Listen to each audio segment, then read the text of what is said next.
الحمد لله وكفى وسلام على عباده الذين اصطفى أما بعد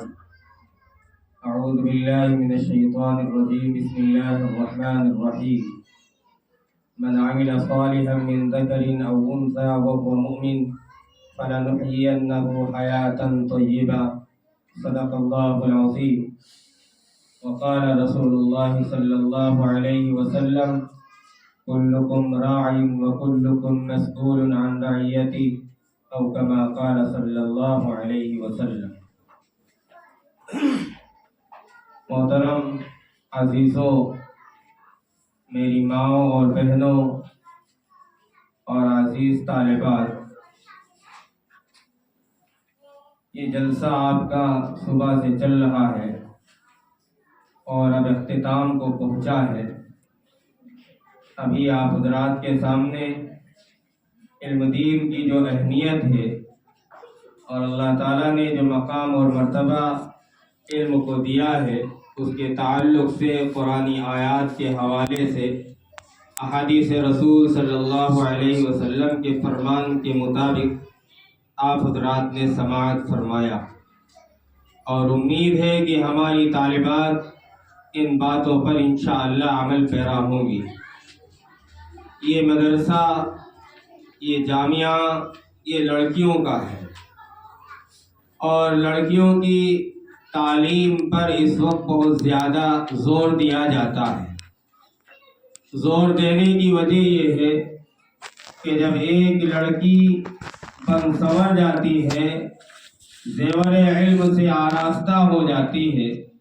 تو اس کے ذریعے سے پورا کنبہ، پورا قبیلہ سدھر سکتا ہے۔ اور اگر ایک بچہ علم دین حاصل کر لیتا ہے تو اس کی ذات تک محدود رہتا ہے۔ تو اللہ تعالیٰ کا جتنا بھی ہم اس پر شکر ادا کریں کم ہے کہ اللہ تعالیٰ نے ہم طالبات کا دینی علوم حاصل کرنے کے لیے انتخاب فرمایا، اور آج کے موجودہ دور میں ہماری اور آپ کی ذمہ داریاں بہت زیادہ بڑھ جاتی ہیں، اس لیے کہ مادیت کا دور ہے، اور اس مادیت کے دور میں ہر ایک کا مزاج یہ ہے کہ ہم اعلیٰ تعلیم، جو عصری تعلیم ہے، اس کو حاصل کریں اور اس کے ذریعے سے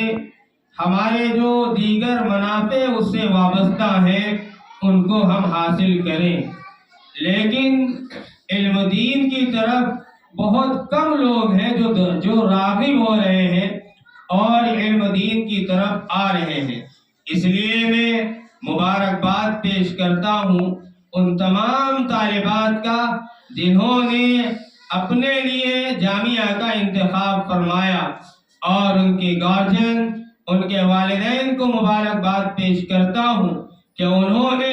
بہتی ہوئی گنگا میں نہ نہا کر اسلامی تعلیم سے اپنی بچیوں کو استوار فرمایا۔ اللہ تعالیٰ دونوں اعتبار سے دونوں کو قبول فرمائے۔ میری بچیوں، ہم تو مدرسہ کافی دنوں سے چلا رہے ہیں، جامعہ چلا رہے ہیں،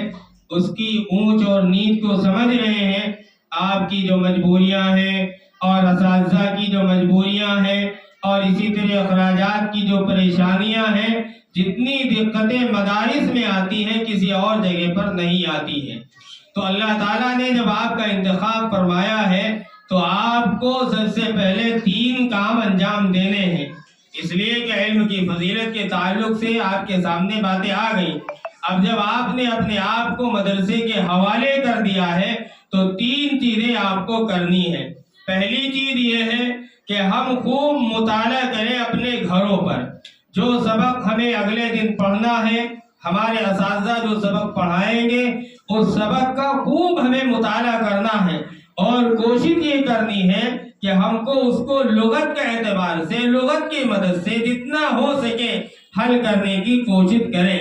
اور اس کے بعد جب ہم مدرسے آئیں، گھر سے حل کر کے سبق کو پڑھ کر مدرسے آ جائیں، تو مدرسے میں جب ہمارے استاد یا ہماری استانیہ جب اس سبق کو پڑھائیں تو ہمیں بہت غور سے اس کو سننا ہے، غور سے سننا ہے، اور غور سے سننے کے بعد ہمیں یہ موازنہ کرنا ہے کہ ہم نے جو مطالعہ کیا تھا اس میں ہم سے کیا غلطی ہو رہی تھی، اور ہمارے اساتذہ نے اس کی کس اعتبار سے اصلاح فرمائی ہے۔ دوسرا کام یہ کرنا ہے، خوب غور سے ہمیں سبق کو سننا ہے، اور اس کے بعد اگر ہم ہاسٹل میں ہیں تو ہاسٹل میں، اور اگر ہم گھروں پر ہیں تو گھروں میں جانے کے بعد اس سبق کا، اس درس کا اعادہ کرنا ہے کہ ہم نے کیا سمجھا تھا، ہمارے استاذ نے کیا سمجھایا ہے، اور اب نتیجہ اس کا کیا نکل رہا ہے۔ جب یہ ہم 3 کام کر لیں گے تو ہمارے لیے آگے کے جو مراحل آئیں گے اس میں بڑی آسانیاں ہوں گی۔ اور آج صورتحال یہ ہے کہ مدارس بہت کھل گئے، جامعات بہت کھل گئے، لیکن جو جامعہ کا نصاب ہے وہ مدرسے کے مقابلے میں بڑا تخفیف رکھا گیا ہے۔ مدرسے کا جو نصاب ہے عام طور سے 9 سال کا، 7 سال کا، 11 سال کا ہوتا ہے، لیکن یہی سمیٹ کر، اس کو سمیٹ کر 5 سالہ کورس کر دیا گیا، 6 سالہ کورس کر دیا گیا۔ اب وہ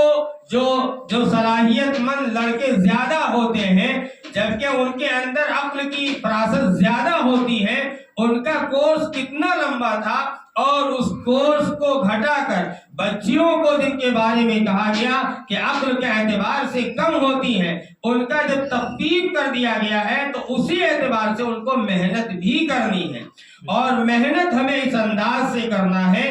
کہ ہم آگے کے جو مرحلے آئیں گے، گویا کہ فراغت کے بعد کا جو مرحلہ ہوتا ہے، ہماری یہ جو تعلیمی ہمارا جو سسٹم چل رہا ہے، اس میں تو ہمیں ایک ہنر سکھایا جا رہا ہے، اور ہمیں تالا کھولنے کی ایک چابی دی جا رہی ہے۔ جب یہ چابی ہمیں مل جائے گی تو ہم آگے کے جو تالے ہیں ان کو کھولنے والے بن جائیں۔ اس اعتبار سے ہمیں اپنی صلاحیت کو پروان چڑھانا ہے، اردو کے اعتبار سے، عربی کے اعتبار سے، دینیات کے اعتبار سے، قرآن اور حدیث کے اعتبار سے، ہر اعتبار سے ہمیں اپنے آپ کو اتنا مضبوط کرنا ہے کہ آگے کے جب مراحل آئیں، پڑھانے کے مراحل آئیں، یا میدان عمل میں جب ہم اتریں اور لوگوں میں درس و تدریس کریں، لوگوں میں وعظ و نصیحت کریں، تو کم سے کم ہم کتاب کے سہارے سے، لغت کے سہارے سے آگے کے مرحلے کو آسانی سے طے کر سکیں۔ یہ اتنی صلاحیت